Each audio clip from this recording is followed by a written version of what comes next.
Hey guys, what's going on? It's Nick with Triple Nickel Outdoors. We're here at Pelton Pond in Clarence Fallenstock State Park in Carmel, New York. And today we're going to talk about tarps. I brought my Underground Quilts Winterdream 12 with me. Going to set it up, go over some of its features, and check it out. So the first thing I do, set up my continuous ridge line. I don't keep this attached to the tarp because I like to set up my ridge line first, make sure the distance is good, make sure that my setup's going to work out, and then from there I can set the tarp on the continuous ridge line and put the hammock up. Just makes it a little bit easier to work with instead of putting up everything at one time.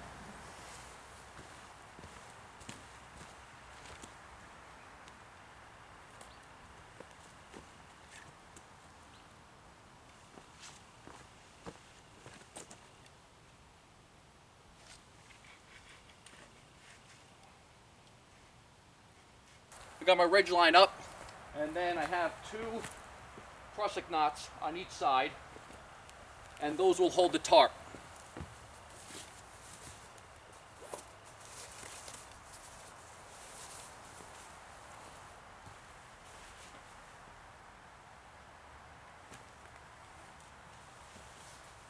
Whenever I'm backpacking, I don't usually bring the stuff sack with me. I'll just keep it in my snakeskin or a mesh sleeve from Hammock gear. And this is how I'll set up. If the weather's nice, I'll leave it like this.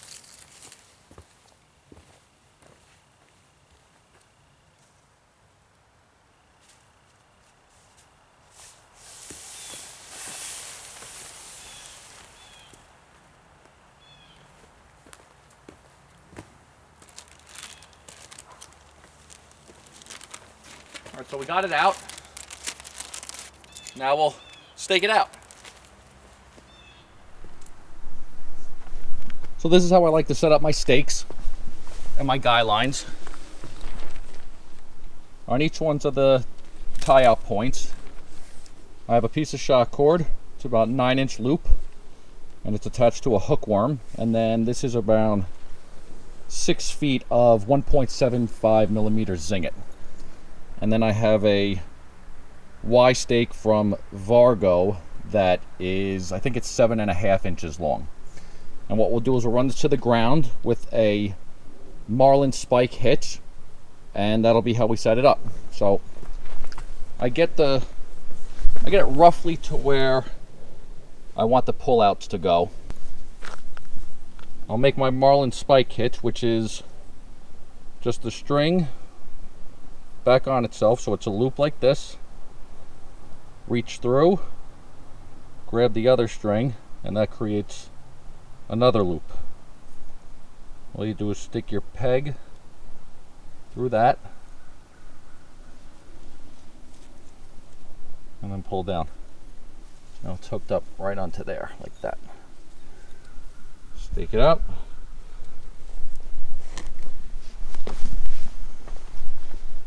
Get it all the way down in there. That's one. And then what I'll do later on for fine tuning with these hookworms, we'll get a little bit more slack and then pinch it off, and then all you do is give it a loop, put the loop around it, and that locks it into place like that. So that's the tension that we have on this. Do this to the back two corners, and then I'll show you how I do the front two. Let me show you how I do this again. Comes right down, get some good tension on it, then just make it loop again. That slides right up and over the hookworm, so it's right like that. And if you have to do an adjustment on it, all you do is pull quick, it loosens it up. Bring it down, hold it off, quick loop right through the bottom, good to go. So right now we have the back two corners staked out, and I'm going to set this tarp up in a couple different configurations on how I like to set it up when I'm out. The first one we'll do is porch mode. Normally when I'm hiking, I'll bring my hiking poles with me. So I'll use the hiking poles on each side to give the tarp a little bit of leverage, so that way it's a little bit more wide open and not so contained when you're setting up, because if the weather's nice and you want to open it up and air it out a little bit, there's different configurations that you can set your tarp up in, and this happens to be one of them that's used widely. This part just comes out, and then I keep a little overhand knot in it so that way it doesn't pull through. And then on these you don't really need to do a knot up here because the knot will hold it, but right past there, same thing, over, through, and that creates that loop. Grab my hiking pole, put it around the handle, pull that tight. It's good to go. We'll run this to the ground, kick it in, and we're good to go. All right, so that now all the four corners are tied out. So now let me show you what I do to tie the doors back. On each of the corners I have a piece of shock cord that's about 1 foot long, and then at the end I have these mitten hooks that I have the end cut out. There's one on the other side also, so all I do is bring these through, connect them together. That holds the doors back. Do the same thing to the other side.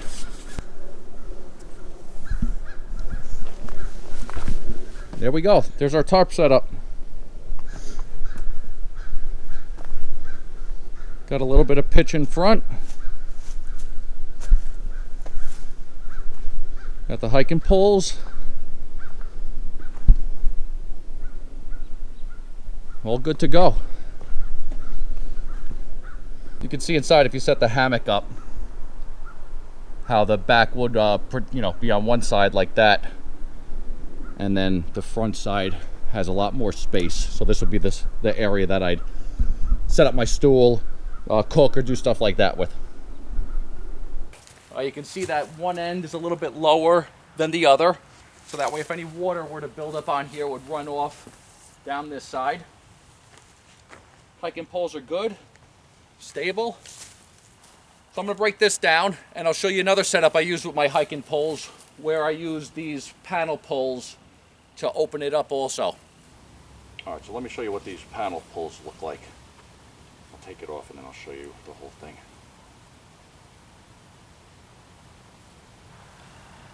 This is one end.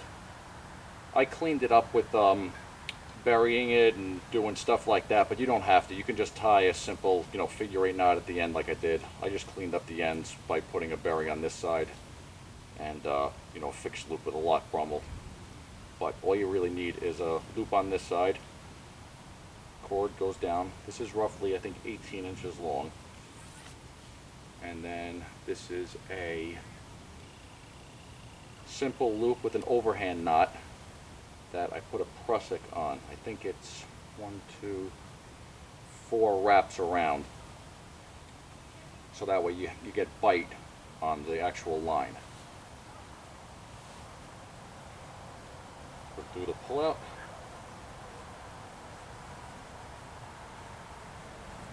Pull that out. And that's it. So now what we're going to do is take the loop. We're going to do a lark's head knot. We're going to run our pole head through here, drape it over the ridge line, and connect it to the other side. And what that's going to do is it's going to lift the panel poles so that we get a lot of space on the underside of the tarp.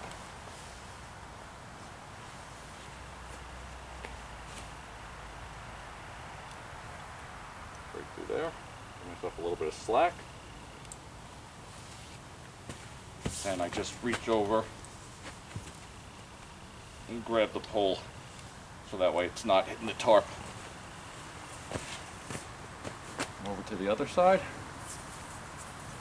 Same thing.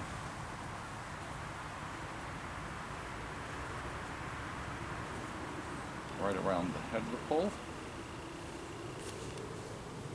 Like this. Lift the slack.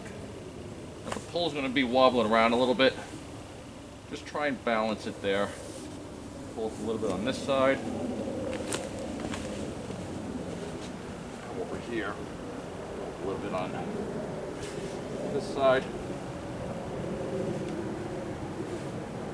This is good. So there's around 3 inches when you're done on my setup. Yours might be a little different, but pull that tight.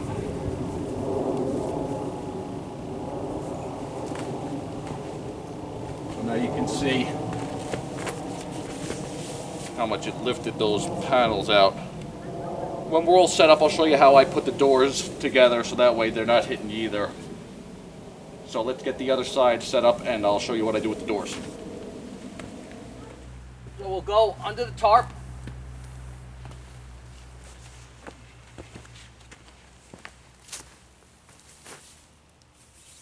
Hook that up. Take this one, run it right underneath where the panel pull is. Grab the other one, same thing, right underneath. And then just connect those like that.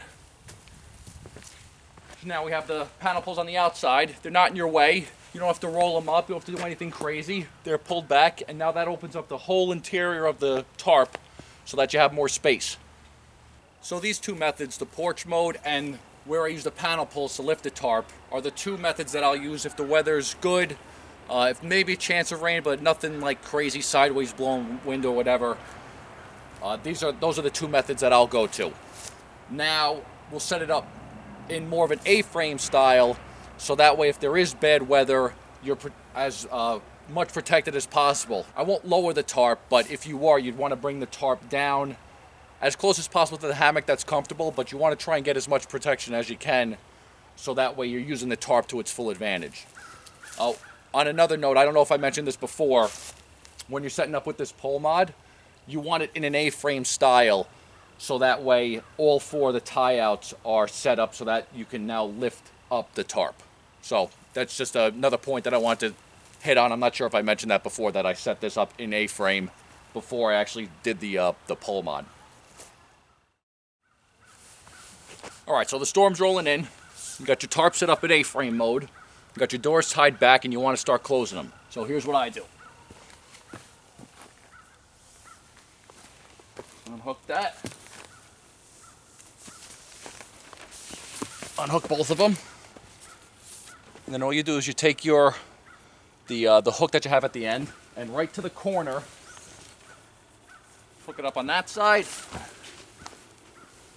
and then hook it up on that side. So on the corner of all the tie-outs, I just have the shock cord running over.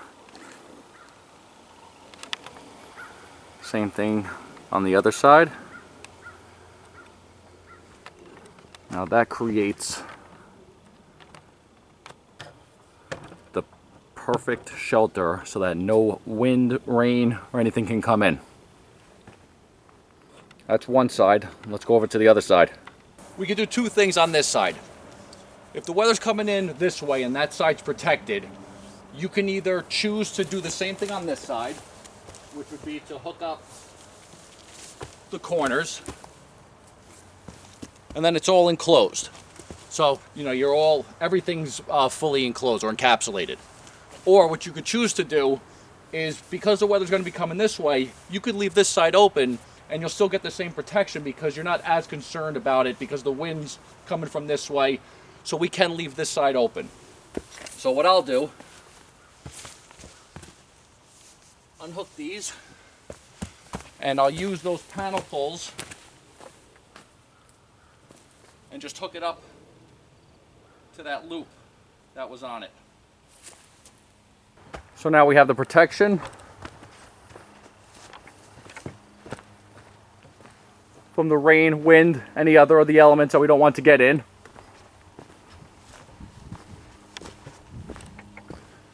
And then this side's open, so that we can still get a little bit of ventilation, feel a little bit more spacious inside without, you know, as enclosed.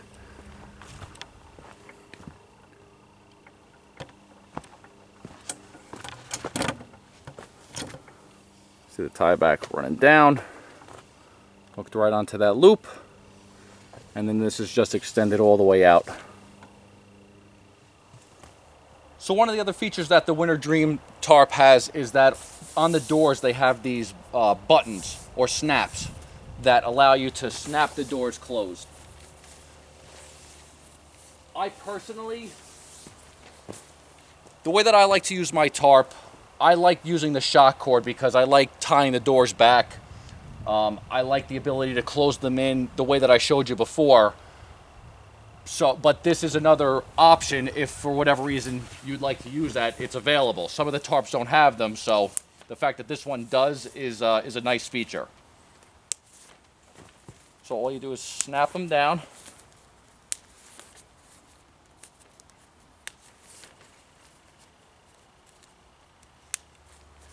All right, so I got them snapped all the way down. And then we have the shock cord running off it also. So in the shock cord, they have these little mitten hooks. Have that little hole in it. I'll bring a couple shepherd hooks with me. Put that right through. Pull it out a little bit. Stick that right into the ground. That pulled it out. That's set in the ground. And now we use the pullouts again. Or I'm sorry, we use the the tie-up points to now stake it out. So that's another setup that you can use if you want to bring an extra peg with you. You can set it up like that on the corners also, so that the tarp gives you a little bit more space inside, because now, you know, right here is where the doors would end. So you're bumping it out a little bit. So that's another option if you choose to use it. There's endless amounts of options. That's one of the good things about this tarp, is all the features on it allow you to do all these different things. It's a really good tarp. There's one other setup that I wanted to show you that that you can utilize. So you have all the guy line points staked out, and I have those hookworms. So the hookworms just hook into that piece of shock cord that we had on it. So you can leave the stake set up with the line on it, unhook that piece of shock cord from both sides.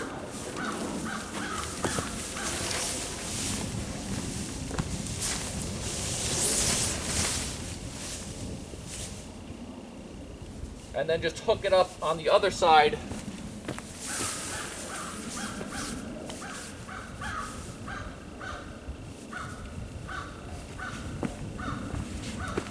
So you could hook it up on the other side to the other shock cord to the hookworm. So now if you have your hammock set up here, all this space, you know, if you've got a nice view, you can open the whole thing up. And if it does rain, all you have to do is go over to the other side, unhook them, come back over, grab the shock cord, that part up,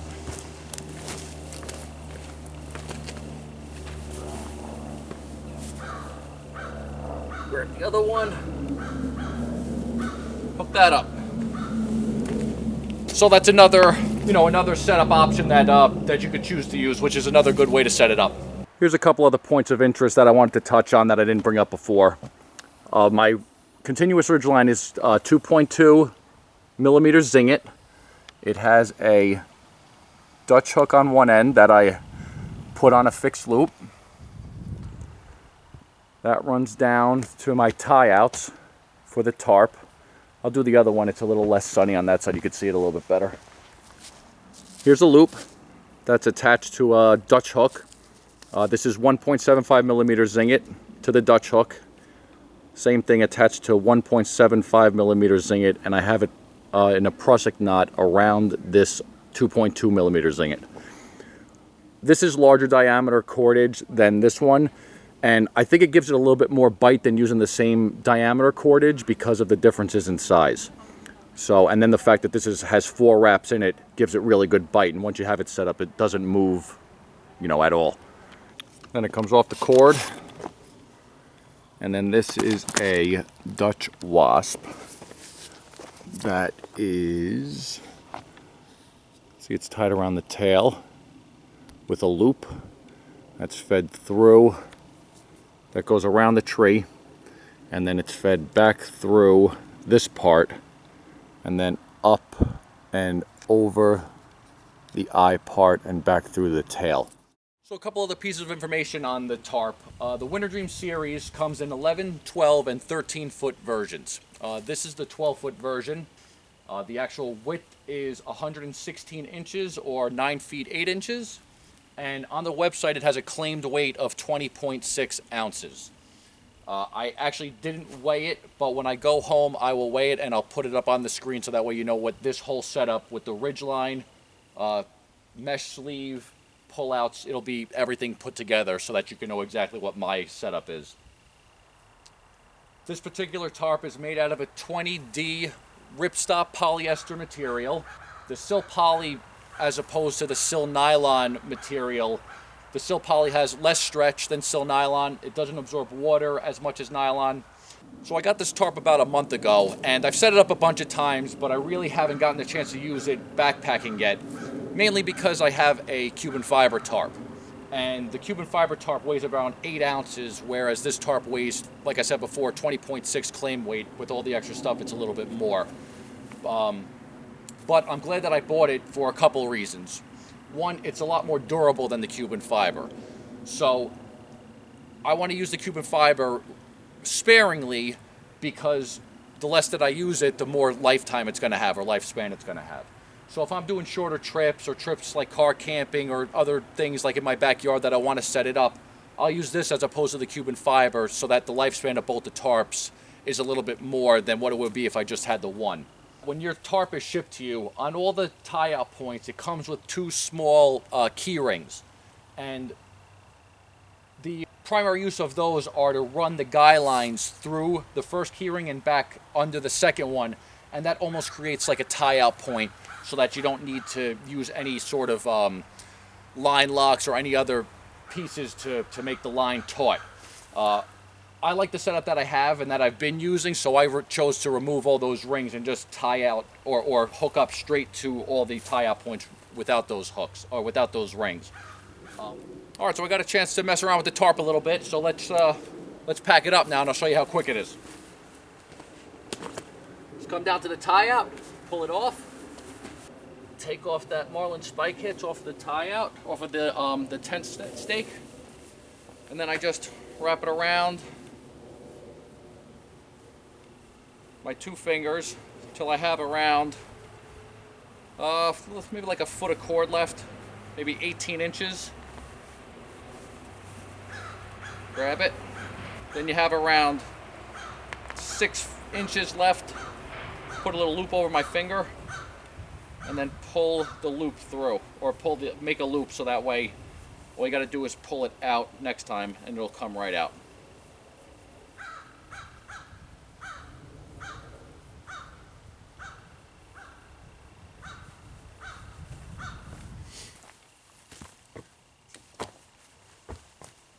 Do it to this side.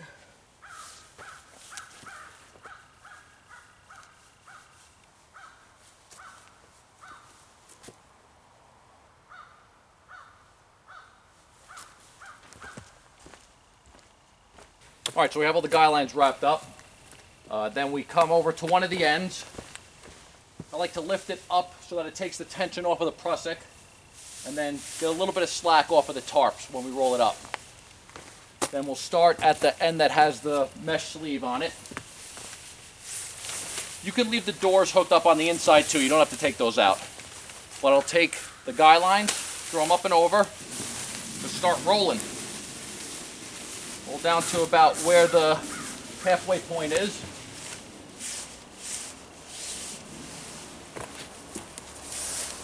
Pull the sleeve out. Same thing on the other side.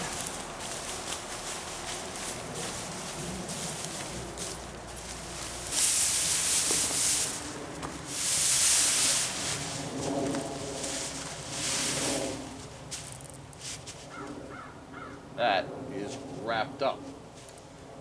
Take this side off. Come over, same thing on this side.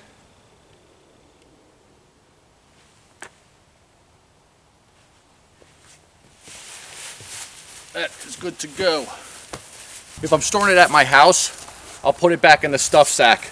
If I'm storing it when I'm at camp, then I'll just roll it up and I'll put it in the mesh pocket on my backpack. All I do is just feed it into the bag.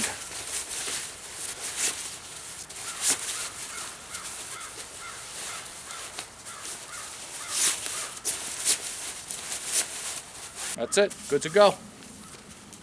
Tarp down, now let's take the ridge line off. Alright, so you come to the end that's got the wasp on it.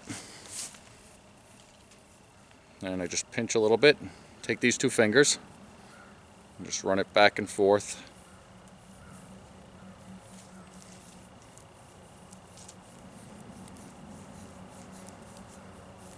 My continuous ridge line is 30 feet of the 2.2 millimeter Zing-It. So that's if you want to know how long it is. Get down to like roughly, 18 inches. Take it off. Run it over so you have around, 8 inches left. And then put it over. And then pull on the side opposite the hook. And that'll tighten down your wrap. There's one other thing that I wanted to talk about, and that's when you receive your tarp from Underground Quilts, they recommend to seam seal all the panel pulls and the ridge line. 2 products that are recommended are either Permatex or Silnet. Both are flowable silicone materials. I think it's recommended to mix it with a little bit of mineral spirits also, and that dilutes it so that it's a little bit easier to work with. And nice and, cautiously, we'll say, just go down the whole ridge line and around all the panel pulls. And that will waterproof the stitching on there, so that way the whole tarp is now waterproof. So that is my review of my Underground Quilts Winterdream 12. Great tarp, highly recommend it. Underground Quilts is another great cottage company that makes great tarps. They make great quilts. So if you're in the market for one of those items, definitely check them out. Other than that, have a good day. Get out there and hang.